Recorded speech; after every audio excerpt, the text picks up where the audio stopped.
Welcome back di segmen Fundamental Pandit CNBC Indonesia. Untuk di sore hari ini kita akan membahas salah satu emiten di sektor konsumen primer, PT Matahari Putra Prima Tbk atau dengan kode emiten MPPA. Nah, di mana MPPA sendiri sudah listing sejak Desember 1992. Nah, untuk harga IPO di saat itu adalah berkisar Rp7.150. Nah, kita bisa cek terlebih dahulu hari ini harga MPPA ditutup di harga berapa. Ya, untuk MPPA sendiri hari ini ditutup dengan auto rejection bawah ya atau ARB di minus 6,31% atau turun sekitar 7 poin dan mendarat di harga Rp104. Untuk saham beredarnya sendiri sudah berada di 8,48 miliar lembar dan setara dengan market cap di 881 miliar rupiah. Nah, lalu seperti apa bisnis dari MPPA? Kita akan membahas di slide selanjutnya. Ya, untuk bisnis dari MPPA sendiri ini adalah di bidang retail ya. Di bidang retail yang menyediakan toko swalayan untuk kebutuhan sehari-hari dan juga hingga kebutuhan barang elektronik. Nah, untuk toko offline-nya sendiri atau gerai offline-nya sendiri, MPPA ini memiliki Hypermart, lalu Foodmart Primo, Foodmart Supermarket, lalu High Fresh, Boston hingga FMX. Lalu juga ada gerai dalam bentuk mitra marketplace dan juga online, yaitu ada Hypermart Online, Chat and Shop, lalu ada juga tersedia di Tokopedia, GrabMart, Shopee, Blibli, JDID hingga Happy Fresh. Nah, lalu bagaimana pertumbuhan laba dari MPPA? Ini kita ketahui kemarin MPPA sudah merilis laporan keuangan hingga kuartal 4 tahun 2022. Nah, ini kita akan membahas pertumbuhan laba dari MPPA.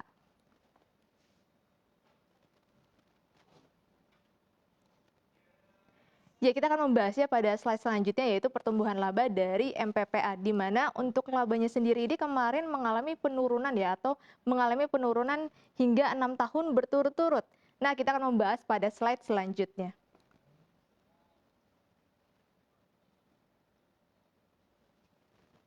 Ya, di samping saya ini ada pertumbuhan laba dari MPPA ya.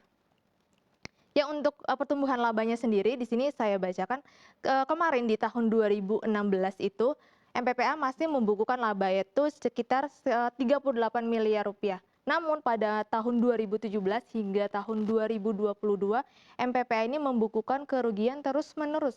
Ini diakibatkan oleh salah satunya penurunan pendapatan ya atau penurunan dari penjualan MPPA dan juga masih tingginya beberapa biaya seperti beban penjualan, lalu beban umum dan administrasi hingga beban lain-lainnya ini masih tinggi kemarin sehingga masih menggerus laba dari MPPA. Nah, yang menariknya lagi juga ada beberapa emiten atau saham yang memang memiliki kepemilikan di MPPA ini. Kalau bisa lihat di samping saya ada Multipolar Tbk atau dengan kode emiten MLPL. Di sini dia memiliki kepemilikan sekitar 39% saham MPPA. Lalu juga ada Goto Gojek Tokopedia nih atau Goto juga memiliki sekitar 5,9% saham MPPA. Jadi kemarin MLPL dan juga Goto ini memiliki saham MPPA berasal dari right issue ya, karena di Desember 2021 MPPA ini menggelar right issue dan di mana standby bayarnya adalah MLPL dan juga Goto. Nah, untuk yang di bawahnya ini ada hutang dari MPPA. Kalau kita melihat di sini MPPA tidak menambah hutangnya di tahun 2022. Dikarenakan kemarin pada Desember 2021 sudah mendapatkan dana dari hasil right issue. Nah, dana right issue-nya itu sendiri digunakan untuk ekspansi. Sehingga MPPA tidak membutuhkan atau menambah hutang untuk berekspansi di tahun 2022. Jadi kalau kita lihat secara liabilities atau hutangnya itu turun dari 4,1 triliun menjadi 3,6 triliun rupiah. Nah, kita juga bisa melihat kapan sih right issue dari MPPA di slide selanjutnya. Ya, di samping saya ini adalah kemarin MPPA ini menggelar right issue ya, yaitu di Desember 2021. Di mana penerbitan sahamnya sendiri berada di 1,17 miliar lembar saham. Untuk harga pelaksananya sendiri kemarin di Rp760 per lembar dan dengan nilai nominal di Rp50. Di mana dana hasil right issue-nya itu berkisar sekitar 890 miliar rupiah. dan dengan rasio 7:45, atau setiap kepemilikan 45 saham dari MPPA ini berhak memesan 7 right issue ya, atau memesan 7 hak terlebih dahulu atau HMTD. Lalu untuk di come date-nya kemarin berada di tanggal 6 Desember 2021. Jadi di mana memang dana right issue sendiri dari MPPA kemarin ini digunakan untuk membayar hutang dan juga berekspansi di tahun 2022. Sehingga pada tahun 2022 MPPA ini tidak perlu menambah hutangnya karena sudah mendapatkan dana dari hasil right issue. Kita juga bisa melihat dari sisi laporan keuangan lainnya di slide selanjutnya.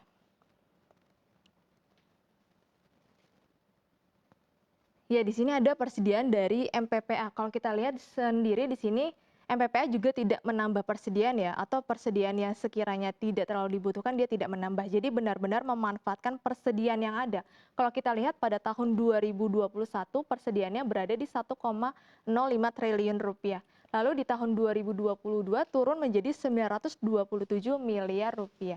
Nah, yang menarik juga dari arus kasnya ini, MPPA sendiri menurun ya. Kalau di tahun 2021 itu sekitar 750 miliar, dan di tahun 2022 itu menurun menjadi sekitar 320 miliar rupiah.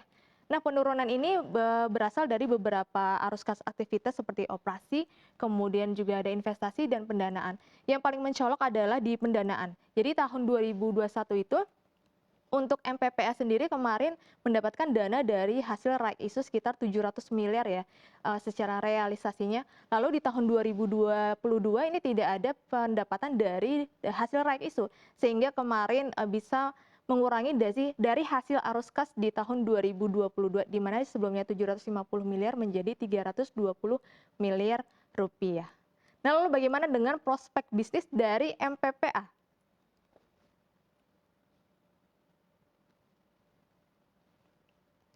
Ya, bisa dilihat ya, untuk yang pertama, untuk MPPA sendiri akan berekspansi gerai untuk meningkatkan transaksi dan perluasan pasar. Jadi memang MPPA sendiri berencana di tahun 2023 ini akan berekspansi. Namun dari manajemen sendiri belum mengatakan ekspansinya ini akan menambah berapa banyak gerai ataupun juga menambah brand seberapa banyak, ini belum mendapat konfirmasi ya dari perseroan sendiri.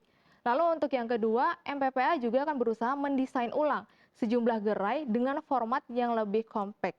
Jadi memang tujuannya untuk menarik pembeli atau untuk meningkatkan pendapatan dan juga penjualan dari MPPA. Kita ketahui juga memang secara 6 tahun berturut-turut pendapatan dari MPPA ini turun terus sehingga masih membukukan kerugian. Lalu yang ketiga ada memperkuat saluran penjualan secara online, yaitu memulai strategi omnichannel dan juga marketplace. Jadi memang strategi penjualan online ini cukup berpengaruh besar, sekitar 15 hingga 16% dari penjualan MPPA. Nah, ini masih terus dilakukan oleh MPPA hingga tahun ini. Dan yang terakhir adalah MPPA juga menjalin kerjasama dengan Perum Bulog, di mana terkait pendistribusian beras pemerintah. Jadi melalui Hypermart, untuk MPPA sendiri akan mendistribusikan atau menjual beras medium di Indonesia, berfungsi untuk menjaga stabilisasi harga menjelang Ramadan nanti. Nah, lalu untuk MPPA ini layak dikoleksi atau tidak?